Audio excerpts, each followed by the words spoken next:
everybody. A huge thank you to everyone who participated in my Cyborg photo challenge. I absolutely loved checking out all of your pictures. The winners are listed on Instagram right now, so be sure to check to see if you're on the list. Additionally, I may or may not be announcing another giveaway at the end of this video, so stick around for that. But first, as many of you know, I published my debut novel a couple of years ago, and I'm in the process of publishing my second novel, The Savior's Champion, right now. It's been a super exciting journey. I can honestly say that I'm living my dream and I have no regrets. So far. I've also learned a lot, both during the process of publishing my first novel, as well as while writing my second.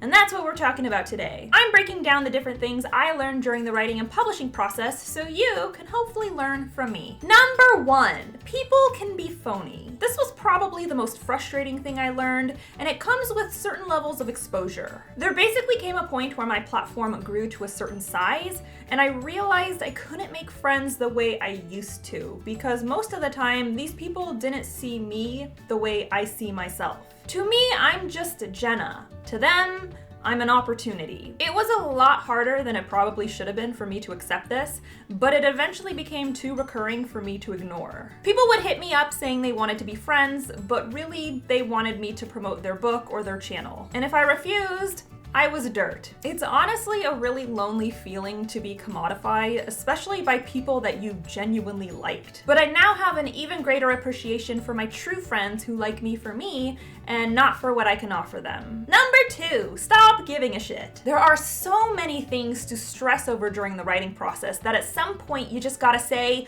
oh fucking well. When I wrote my first book, I was stressed about everything. Will people like this scene?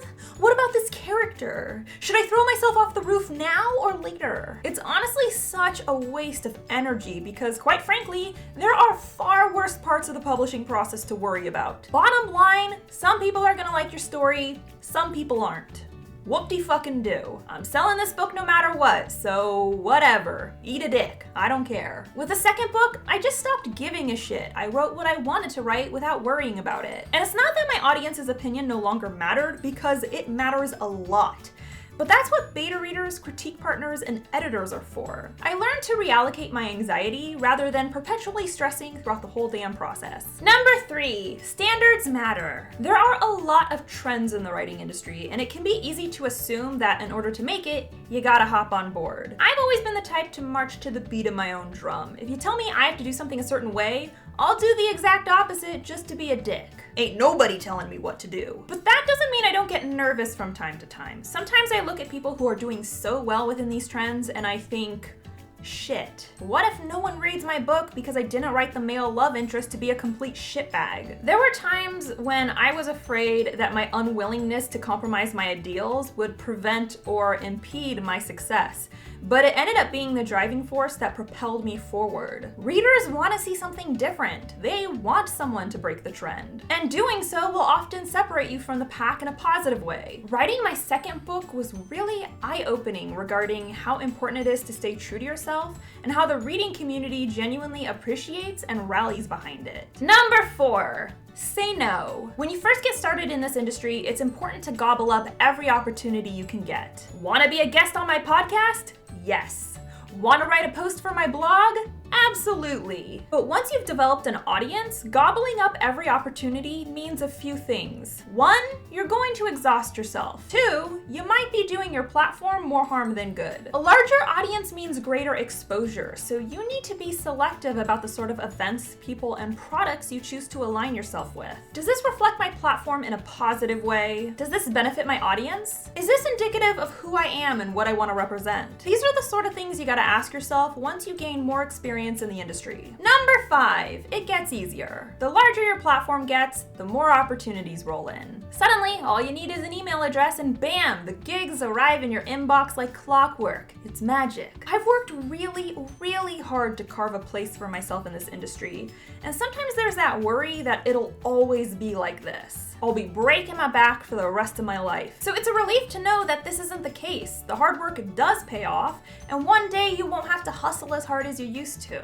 Keep hauling ass, because at some point in the future, it'll all come back to reward you. Trust me on this. Which brings me to number 6.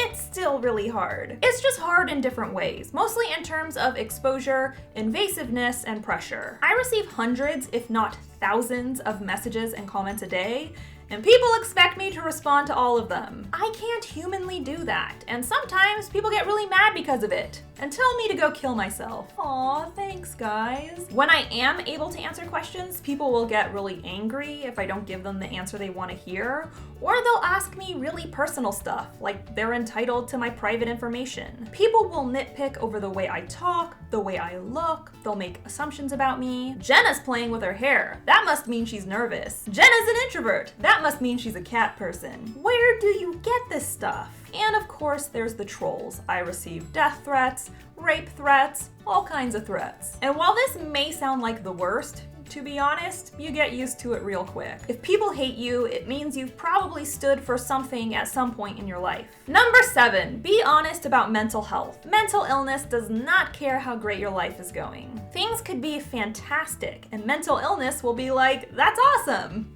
I'm still gonna ruin your week. As my platform grew, my mental illness, particularly my anxiety, got a lot worse. I was having panic attacks over the number of messages I was receiving. I would begin shaking when I'd open my laptop. Platform growth is a great thing. All I've ever wanted is for readers to appreciate my writing, and I was getting that.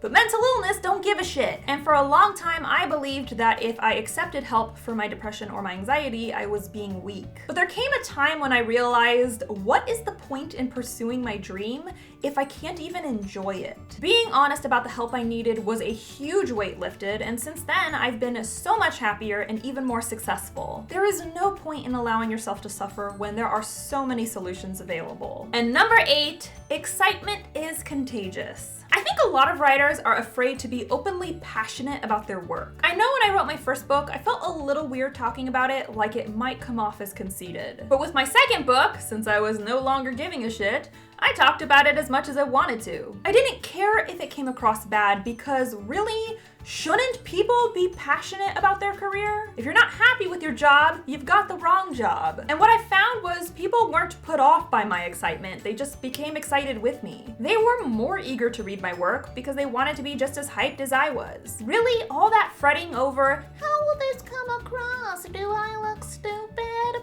Was for nothing. Excitement is like mono. Spread that shit around. Infect the whole damn planet. So that's all I got for you today. I'm truly grateful for all the amazing experiences I've had since becoming a full-time author, and I've learned so much both from my failures and successes. Hopefully you can take some of these lessons to heart. Or ignore them completely.